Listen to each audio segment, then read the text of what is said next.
नमस्कार दर्शक बंधु जय जगन्नाथ। आज नुआ भिडियो रे मु आपण समस्त को स्वागत जनाऊँगी। आपण मानक अनुरोध आपण माने भिडियोटी को शेष पर्यंत देखंतु। कौन खाइले अर्श रोग भली समस्या संपूर्ण ठीक हो जाए। आपण मान पई ऑप्शन गुड़िक हेउछि option A aloe vera, option B रसुण, ऑप्शन सी मूला, ऑप्शन डी नड़िया तेल। समय आरंभ हेउछि एबेठारु। सांग माने टाइम टी सरी जाइछि, चलंतु देखिबा एहार सठिक उत्तरटी कौन रही। एहार सठिक उत्तरटी हेउछि एही चारोटी जाक। एही चारोटी जाकर कौनसी गोटिए भी यूज कले अर्श भली समस्या संपूर्ण ठीक हो जाए। चलंतु देखिबा एहार व्यवहार किपरि करा जाए। आज मु कोइबी गोटिए उपाय अर्श पई एलोवेरा रो घरोई उपचार कहूछि। किछि एलोवेरा पत्र आणंतु। एलोवेरा पत्र रु किछि जेल काढंतु। जेल काढिला परे ताकू चकुड़ी तार पेस्ट बनातु। सेई पेस्ट को अर्श होइतिबा जगह रे लगांतु।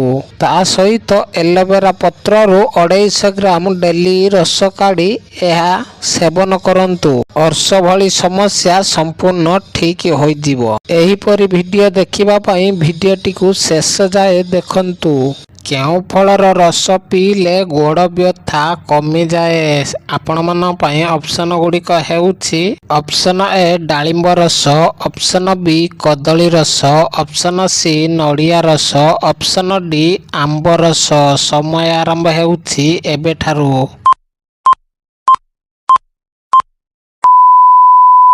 सांग माने समयटी सरी जाइछि, चलंतु देखिबा एहार सठिक उत्तरटी कौन रही।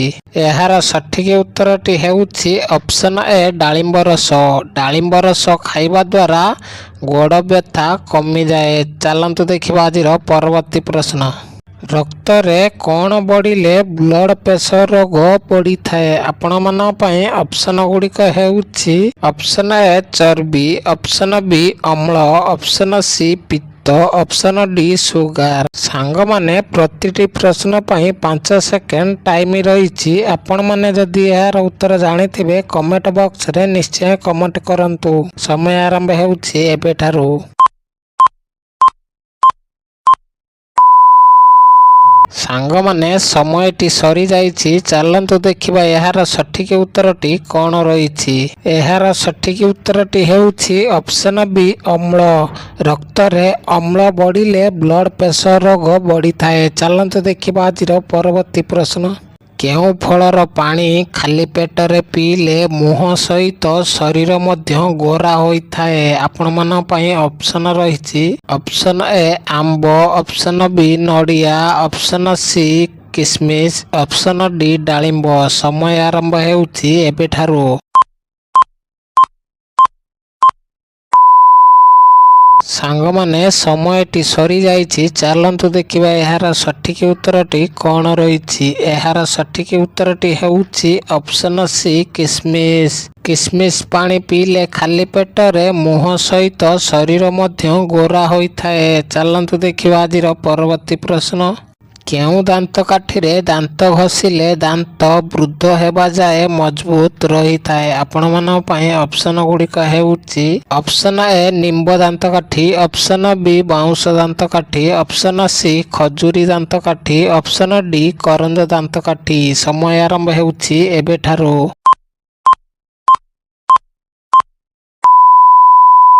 सांग माने समयटी सरी जाइछि, चलंतु देखिबा एहार सठिक उत्तरटी कौन रही। एहार सठिक उत्तरटी हेउछि ऑप्शन ए निंब दांत काठी, ऑप्शन बी करंज दांत काठी। एही दुईटी दांत काठी रे दांत घसिले दांत वृद्ध हेबा जाए मजबूत रही थाए।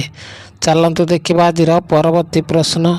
रात्रि समय रे दही खाइले केउ रोग होइथाए। आपण मान पई ऑप्शन गुड़िक हेउछि option A acidity, option B gas समस्या, ऑप्शन सी पाचन समस्या, ऑप्शन डी एही तीनोटी जाक। सांग माने एहार उत्तर जदि जानिछंती ताहाले कमेंट करि दियंतु। समय आरंभ हेउछि एबेठारु।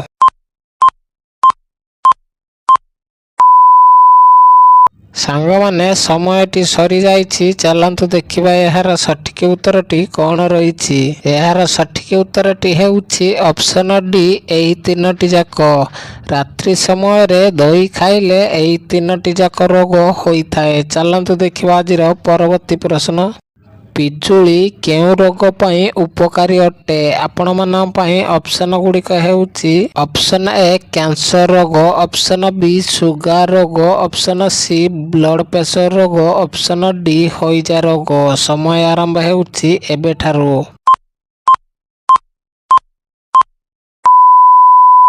ସାଙ୍ଗମାନେ ସମୟଟି ସରିଯାଇଛି, ଚାଲନ୍ତୁ ଦେଖିବା ଏହାର ସଠିକ ଉତ୍ତରଟି କ'ଣ ରହିଛି। ଏହାର ସଠିକ ଉତ୍ତରଟି ହେଉଛି ଅପସନ ସି ବ୍ଲଡ଼ ପ୍ରେସର ରୋଗ। ପିଜୁଳି ବ୍ଲଡ଼ ପ୍ରେସର ରୋଗ ପାଇଁ ଉପକାରୀ ଅଟେ। ଚାଲନ୍ତୁ ଦେଖିବା ଆଜିର ପରବର୍ତ୍ତୀ ପ୍ରଶ୍ନ।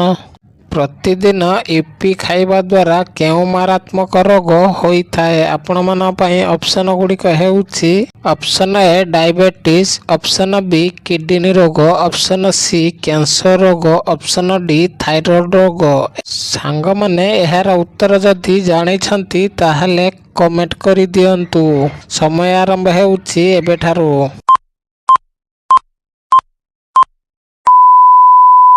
ସାଙ୍ଗମାନେ ସମୟଟି ସରିଯାଇଛି, ଚାଲନ୍ତୁ ଦେଖିବା ଏହାର ସଠିକ ଉତ୍ତରଟି କ'ଣ ରହିଛି। ସାଙ୍ଗମାନେ ଏହାର ଉତ୍ତର ଦେଖିବା ଆଗରୁ ଭିଡିଓ ଗୋଟେ ଲାଇକ୍ କରିଦିଅନ୍ତୁ। ଏହାର ସଠିକ ଉତ୍ତର ହେଉଛି ଅପସନ ସି କ୍ୟାନ୍ସର ରୋଗ।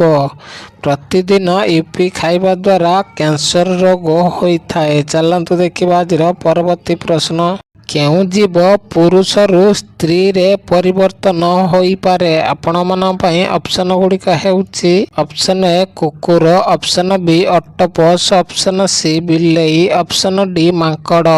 ସାଙ୍ଗମାନେ ଏହାର ଉତ୍ତର ଯଦି ଜାଣିଛନ୍ତି ତାହେଲେ କମେଣ୍ଟ କରି ଦିଅନ୍ତୁ। ସମୟ ଆରମ୍ଭ ହେଉଛି ଏବେଠାରୁ।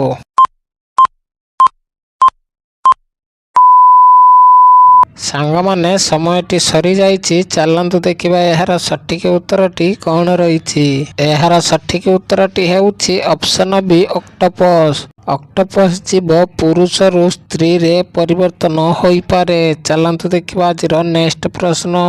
ଭାରତର ସବୁଠାରୁ ପୁରୁଣା ନଦୀର ନାମ କ'ଣ ଅଟେ? ଆପଣମାନଙ୍କ ପାଇଁ ଅପସନ ଗୁଡ଼ିକ ହେଉଛି ଅପସନ ଏ ଗଙ୍ଗା ନଦୀ, ଅପସନ ବି ଯମୁନା ନଦୀ, ଅପସନ ସି କାବେରୀ ନଦୀ, ଅପସନ ଡି ସିନ୍ଧୁ ନଦୀ। ସାଙ୍ଗମାନେ ଏହାର ଉତ୍ତର ଯଦି ଜାଣିଛନ୍ତି ତାହେଲେ କମେଣ୍ଟ କରି ଦିଅନ୍ତୁ। ସମୟ ଆରମ୍ଭ ହେଉଛି ଏବେଠାରୁ।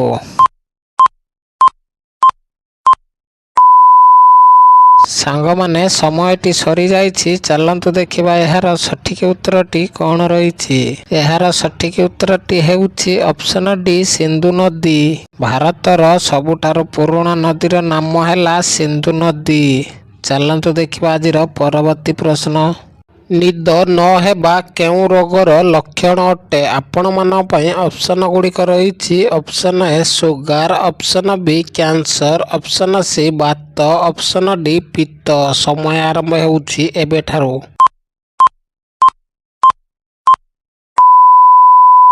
ସାଙ୍ଗମାନେ ଏହାର ସଠିକ ଉତ୍ତର ଦେଖିବା ଆଗରୁ ଆମ ଚ୍ୟାନେଲରେ ଯଦି ନୂଆ ଅଛନ୍ତି ତାହେଲେ ଚ୍ୟାନେଲକୁ ସବସ୍କ୍ରାଇବ କରି ଭିଡିଓ ଗୋଟେ ଲାଇକ୍ କରିଦିଅନ୍ତୁ। ମୁଁ ଭିଡିଓ ଅପଲୋଡ କଲେ ଆପଣମାନେ ଏହାର ନୋଟିଫିକେସନ ସର୍ବପ୍ରଥମେ ପାଇପାରିବେ। ଏହାର ସଠିକ ଉତ୍ତରଟି ହେଉଛି ବାତ। ନିଦ ନ ହେବା ବାତ ରୋଗର ଲକ୍ଷଣ ଅଟେ। ସାଙ୍ଗମାନେ ଭିଡିଓଟିକୁ ଶେଷ ଯାଏ ଦେଖିଥିବାରୁ ଆପଣମାନଙ୍କୁ ବହୁତ ବହୁତ ଧନ୍ୟବାଦ। ଜୟ ଜଗନ୍ନାଥ।